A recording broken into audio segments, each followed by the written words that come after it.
समय जो नैनीताल की स्थिति जो पहले ही।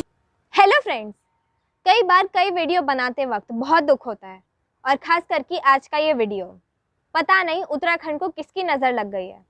अपनी जिस नेचुरल ब्यूटी की वजह से उत्तराखंड को कुदरत का करिश्मा माना जाता था, आजकल उसी कुदरत का कहर दिख रहा है उत्तराखंड में। 18 और 19 अक्टूबर को उत्तराखंड में बहुत खतरनाक बारिश हुई और उसकी वजह से काफ़ी बर्बादी हुई, जिसे देखकर किसी का भी दिल दहल जाएगा, खास करके कुमाऊं रीजन में। अगर आपको मेरी बात पर यकीन नहीं आ रहा है तो ये तस्वीरें देखिए। सबसे पहले आपको तबाही की तस्वीरें दिखा देती हूँ, उसके बाद बर्बादी के मंजर पर बात होगी। ये दिल्ली काठगोदाम रेलवे ट्रैक है। रेलवे लाइन के नीचे ज़मीन तो रही नहीं, अब ट्रैक चेंज करना पड़ेगा।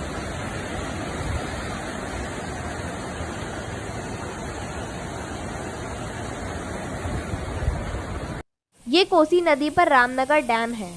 डैम ओवरफ्लो होने के बाद पानी की निकासी के लिए जब गेट खोला गया तो उसकी आवाज़ सुनिए।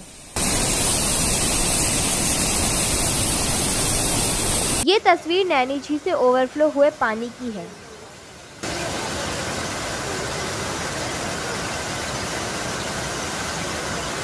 इस रोड को तो आप पहचान रहे होंगे, नैनी झील के बिल्कुल बगल में स्थित वर्ल्ड फेमस मॉल रोड। लेकिन आज मॉल रोड और यहाँ खड़ी गाड़ियाँ दोनों पानी में डूबी हैं। नैनीताल पूरा जलमग्न हो चुका है। इसमें बाइकें डूब चुकी हैं। ये जहाँ से मैं आपको कवरेज दिखा रहा हूँ, ये जो कवरेज है हमारा, ये डाट चौराहा है, ये पुराना बस स्टैंड, तो यहाँ पे स्थिति बड़ी ख़राब हो चुकी है। नैनी देवी मंदिर का हाल देखिए, पुजारी जी को तैरकर बाहर जाना पड़ रहा है।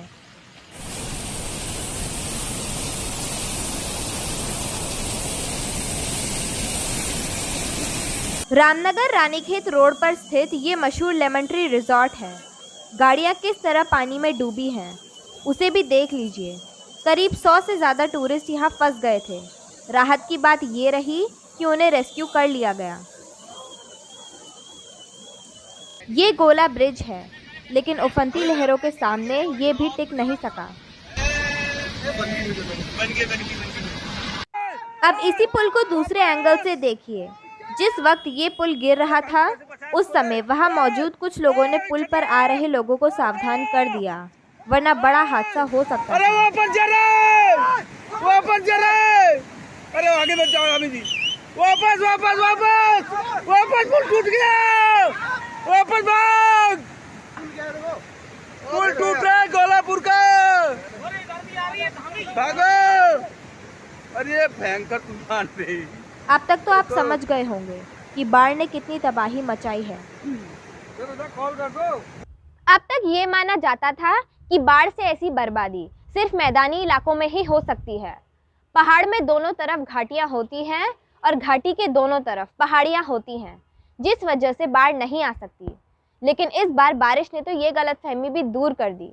सोचिए, नैनीताल जैसे शहर में बाढ़ आ गई, नैनी झील का पानी लेक से ओवरफ्लो हो गया और तल्लीताल में तो पानी का ऐसा रौद्र रूप देखने को मिला कि मदद के लिए आर्मी बुलानी पड़ी।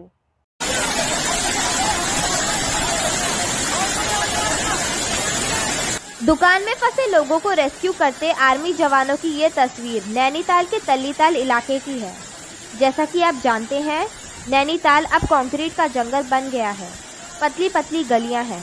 संकरी गलियों में पानी की रफ्तार इतनी ज़्यादा थी, पानी का फोर्स इतना ज़्यादा था कि आम लोग उसमें बह जाते।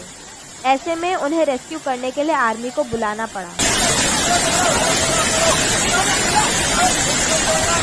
नैनीताल शहर ही नहीं, आसपास के इलाकों में भी बारिश से भारी बर्बादी हुई।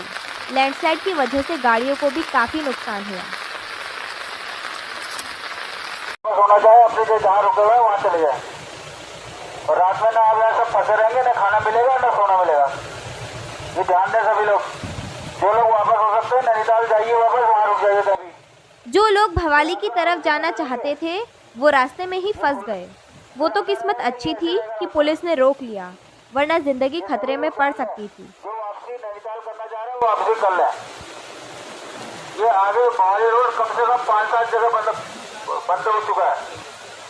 सोचिए, जब नैनीताल में ये हाल है तो तराई भाबर में क्या हाल होंगे। लेकिन क्या इस सब के लिए प्रकृति को दोष देना सही होगा? क्या हमारी इसमें कोई गलती नहीं है? आखिर बार बार चेतावनी मिलने के बाद भी हम सुधर क्यों नहीं रहे? 2013 में केदारनाथ धाम में हुई त्रासदी के बाद भी हमने कोई सबक क्यों नहीं सीखा? अब मैं आप लोगों को बताती हूँ कि इंसान ऐसी कौन कौन सी गलतियाँ कर रहे हैं जिस वजह से भगवान उन्हें ये सज़ा दे रहे हैं। कोसी नदी के किनारे बने इन घरों को देखिए। ऐसा लग रहा है कि नदी की धारा में ही घर बना दिए हैं। और ये सिर्फ यहीं का हाल नहीं है, उत्तराखंड के हर इलाके में यही हाल है। जब घर बनाकर नदी के रास्तों को ही ब्लॉक कर देंगे तो फिर यही सब होगा। नदी किनारे की ही बात क्या करें, शहरों का भी यही हाल है। नैनीताल हो, अल्मोड़ा हो, पिथौरागढ़ हो या फिर उत्तराखंड का कोई और शहर, हर ज़िला कंक्रीट का जंगल बन गया है। पानी की निकासी की कोई व्यवस्था नहीं, नालियों में भी कूड़ा ही कूड़ा। यही वजह है कि आज नैनीताल वालों को ऐसी तस्वीरें देखने को मिल रही हैं। वो तो भला हो आर्मी वालों का, जो कि उन्होंने आकर बचा लिया, लेकिन अगर हम अब भी नहीं सबक सीखेंगे तो फिर बचना मुश्किल हो जाएगा।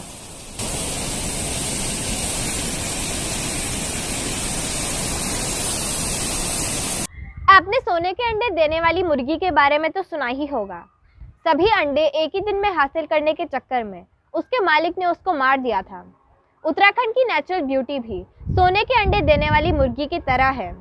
अगर आप इसे जिंदा रखेंगे तभी इसका लाभ मिलता रहेगा, वरना अगर इसी तरह नेचुरल रिसोर्सेज को एक्सप्लॉइट करते रहेंगे, अंधाधुंध पहाड़ों को काटकर कंस्ट्रक्शन करते रहेंगे, घाटियों में अपने अपने घर बनाकर नदियों की धारा को मोड़ देंगे, तो फिर वैसा ही जल प्रलय होगा जैसा अभी हुआ। क्या आप भी मेरे से सहमत हैं? कमेंट बॉक्स के थ्रू ज़रूर बताइएगा।